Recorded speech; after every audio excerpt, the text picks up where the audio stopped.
So Motorola already released quite a few smartphones this year, and now we've got the Motorola G53. Now this one comes with a 50 megapixel camera, a strong 5000 mAh battery, and a 120Hz display. You can already buy this one for around 250 euros over here in Germany. But first up, let's take a look at what we actually get inside the box. So once we open up the box, there's actually not that much. Now first up, we of course get the Moto G53 5G smartphone, and we get of course a little SIM card remover. We get a lot of warranty cards and instructions, and we get a charging brick, which we don't see in many other smartphone boxes anymore. And we get a USB Type A to USB Type A connection cable, since the charging brick only supports USB Type A. Now when it comes to the design, right here we get a 6.5-inch IPS LCD display with HD plus resolution. So all you got is 720 by 1600 pixel. Also, this smartphone is pretty light for a smartphone this size. Overall, it only weighs in at 183 grams. Now checking out the back, you get a plastic matte design, and also the frame is full of plastic. I also noticed that you'll really see a lot of your sweaty fingerprints on the backside of it. The G53 also doesn't have too much of black bezels all around, maybe just a little bit more on the bottom side of the phone, but really not that bad. Now this phone is also available in different colors. Now there is an ink blue version, Arctic silver, or this pale pink. And you can buy this sucker in either 65 or 128 gigs of storage with 4, 6 or 8 gigs of RAM. At least when it comes to some online sellers. Now on the official Motorola page, there's only a 128 and 4 gigs version available, but at least you can upgrade the storage with an additional micro SD card. Now as for last, this phone is water resistant, which means it's good enough for water splashes and raindrops, but certainly not enough for full-on dive. Now when it comes to the battery life, the Motorola G53 packs a 5000 mAh battery, which gives you easily a day of battery life, if not 2 depending on your usage. So if you're streaming videos all day long, taking long video clips, or if you play all day long on this phone, you definitely won't get 2 days out of it.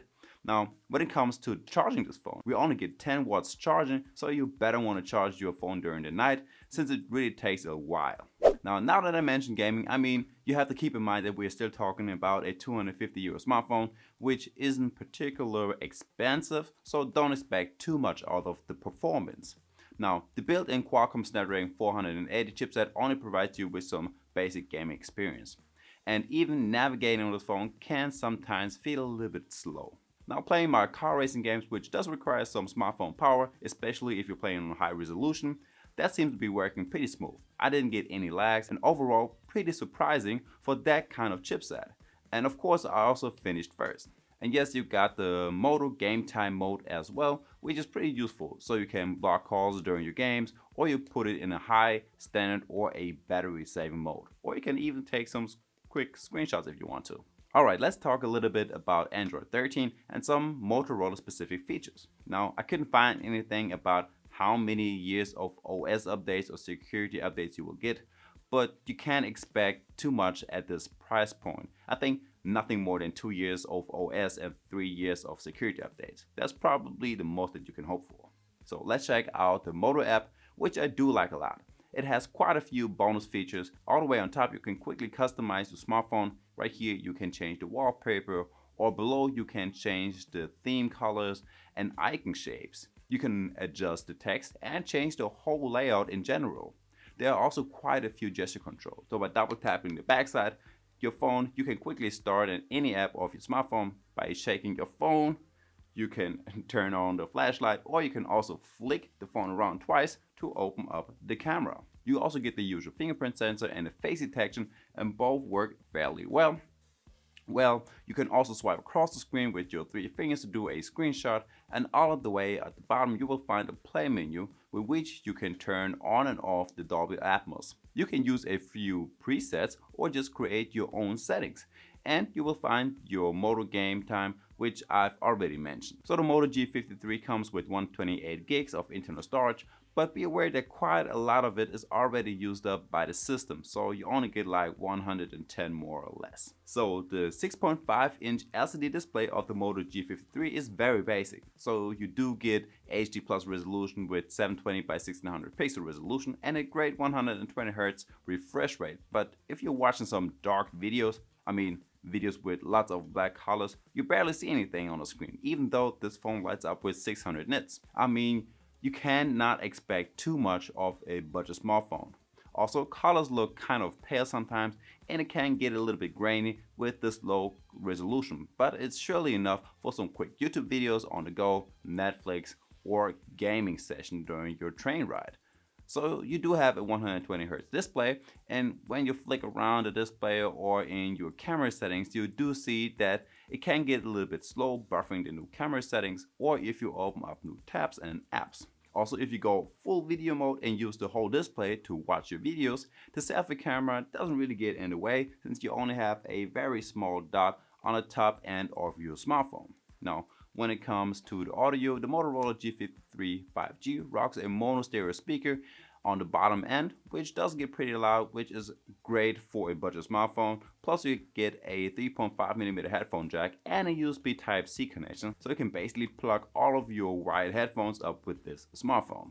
Now finally over to the cameras. Now you do get a 50 megapixel main camera with no optical image stabilization and a 2 megapixel macro camera. Now this camera can record in 1080p with 30 frames per second, which isn't that great, but still decent for a phone.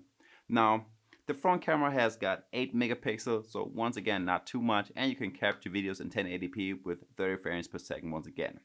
So I went out there and I tried my best shooting some quality videos and pictures. When capturing slow moving objects like cars from a bridge, it works alright, but don't even try to take pictures during a basketball game. They will come out pretty blurry. I think the camera takes some decent shots with the front and with the back camera, and just in a low light situation at home, the pictures can get a little bit grainy.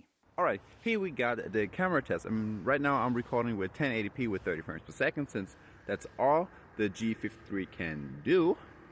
And that's how it looks like. And since we have no image stabilization, so let's give that a quick try right now. So I flipped the camera around and I'm just walking normally, and you can see that the screen is shaking quite a bit. So, and if I'm jogging, I'm trying to hold the camera as still as possible.